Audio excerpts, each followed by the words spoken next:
Sanamkela Avalanche of Grace kaMalamdu Thenjiwe molweni.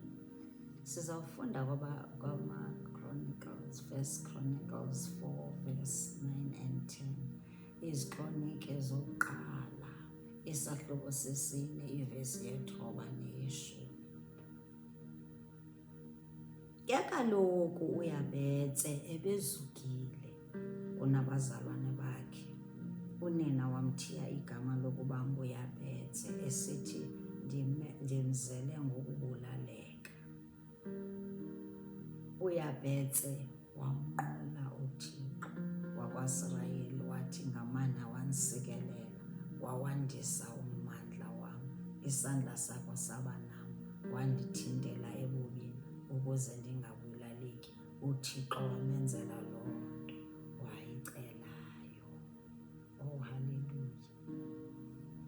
Esithanda esi sanamhlanje isifundo ngoba sizolungisa ingqondo zam nawe. Eyoba masingavumelani neemeko esijongene nazo. Sithi hayi lena mhlawumbi uyangova uyasibetha, hayi uthi hayi uba injalo ndizawuthini ke? uThixo lona ubone ukuthi njena mayikwenzeke into ezinjena ezi zigulo nezintsala nzima. Ungavumelani nazo ke namhlanje. Isifundo sanamhlanje sithi masingavumelani nazo ngoba aziveli kuYehova, zivela kumtyholi. Isifundo siyatsho uJohn 10:10 uyatsho ukuthi the enemy came to steal, to kill and to destroy. Izodestroya. Mna nawe masiyazi, aselazi esa scripture, sikholelwe kwizibhalo ezingcwele. Sinjalo, the accuser of the brethren, accusing abantu, accuser abantwana bakaThixo. Akathandi mntu, akathandi nje nee-agents zakhe.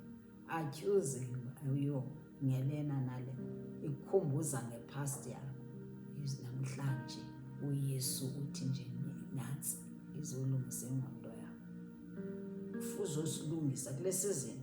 Uthi nje indlela esicinga ngayo nendlela esibona ngayo imeko masingazivumeli, masizithathe zinjalo, sizisekuye. Masicinge nje, ithi seza nje problem, ingxaki siyithathe njalo, sithi le isakuYehova, ndisakuYesu, ndizayibeka ezinyaweni zakhe, andizuyithwala. Singathwali imithwalo, masingathwali kwi-end times, masingathwali nemithwalo. Ekhona uYesu futhi uyasibiza uthi come to me, zani kuni nanonke nisindwa imithwalo, ndizaninika ukuphumla. Ukuphumla khona kuYesu Kristu. Jabez athi rise above those circumstances. Wajonga wathi yo, andizuvumelana nale meko. Ingxaki yona yayikhona, andithi wayendilisekile nee-brothers zakhe, kodwa ingxaki yona yayikhona. Siyibona phi? Siyibona kwii-prayer points zakhe ukuthi ingxaki yayikhona noba wayendilisekile kanjani. Khona izinto ezimbi awayezibona, wazibona futhi ukuthi ezi sezikamtyholi ezi. Siyabulaleka maseza sifumana abantwana, kodwa le yokuthi njena ade athiye umntana ngela gama lokubulaleka, it means okwakhe kwaku-different, kwaku-too much. Wabuva ubuhlungu umamakhe.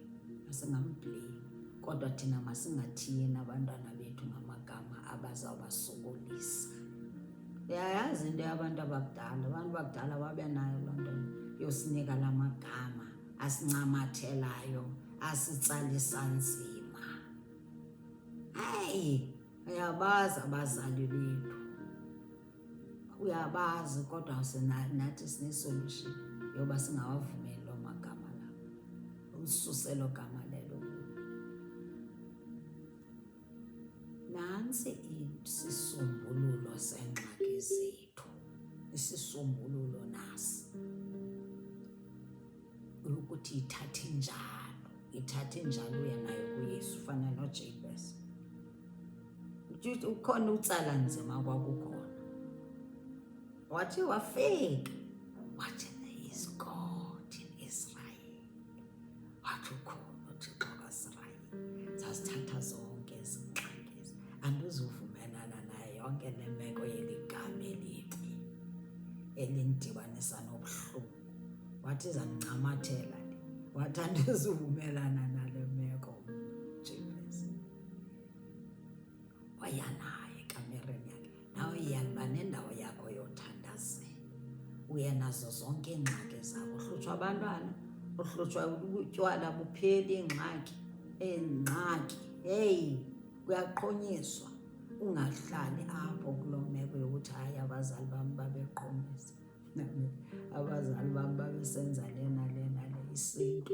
Uthi hayi isintu anahlukana nesintu. Utsho ubona into ukuthi utsala nzima. Yabona xa ikutsalisa nzima ubona into ukuthi hayi le ijikeleze endaweni eyi-one, uthathe njalo swallow your pride, ukwamkela uYesu Kristu. Utshilo wathi I will fight with them that fight against you, will contend. Wathi uzawuzile contend for us, Jesu. Utshilo wathi uzazilwa loo mimoya leyo, ungahlali endaweni eyi-one.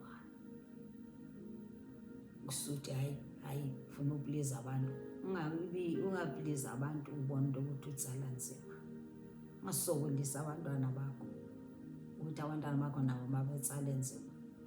Ungavumi, yekamereni yakho. Wafika uJabez wathi, oh Thixo kaIsrayeli, ngamana wansikelela wawandisa ummandla wakho, isandla sakho saba nawo, wandithintela ebubini. Ona ububi wayefumana, wathi ukuze ndingabulaleki. Thixo wamenzela loo nto wayicelayo. Uzakwenzela nam nawe, uzasenzela. Umzimisa kanashwa. Ungathi hayi kudala ndithandaza. Ungabi negative. Ungahambi nabantu abanegative kwi-end times abangenakholo. Kholwa uYesu ukhona. Uza kuYesu, yoloo nto uYesu wathunyelwa to set the captives free. Kuyo yonke obubutsala nzima, kuzo zonke lezo zigulo, noba zingastubborn kanjani, ufuna uzixelela into ukuthi userve a stubborn God. Wena ungavumelani naloo meko, ufane noJabez ambele phezulu. uJabez wathi le ifuna izulu, ifuna uThixo wam. Waphendulwa kanti thandaqayela, wathi uThixo waziphendula zonke ezazicela. So ungabe usithi njena heyi mna thathi njalo usekuThixo uzokuphendula. Utshilo iBhayibhile itshilo yathi nje sisathandaza, sisathi siyacela siyathandaza, uyasiva uzawusiphendula. Wathi besathi bayovula umlomo becela bethandaza, ndiyabeva. Khuthazeka kwi-end times. Ube nengqondo yezulu, ube nengqondo enobungcwalisi, ingqondo ehamba ethi izingxaki ezingaka ndizazithatha kuye wava uzamphendulela. Uthembe yena ngayo yonke into eloo nto, uthi nje naye ndiyamazi, maxhoba ayakhawuleza, ndiyamazi akahlulwa lutho uJesu. Ndiyamazi akahluli, ngadlanga lizulu akahlulwa, isiqwembo samathimba sihlulwa. Avumelane nezo meko, rise above, sithathe zinjalo. Yenazo kwi-altara yakho, fika ukhale. iBhayibhile e-English ithi nje he cried.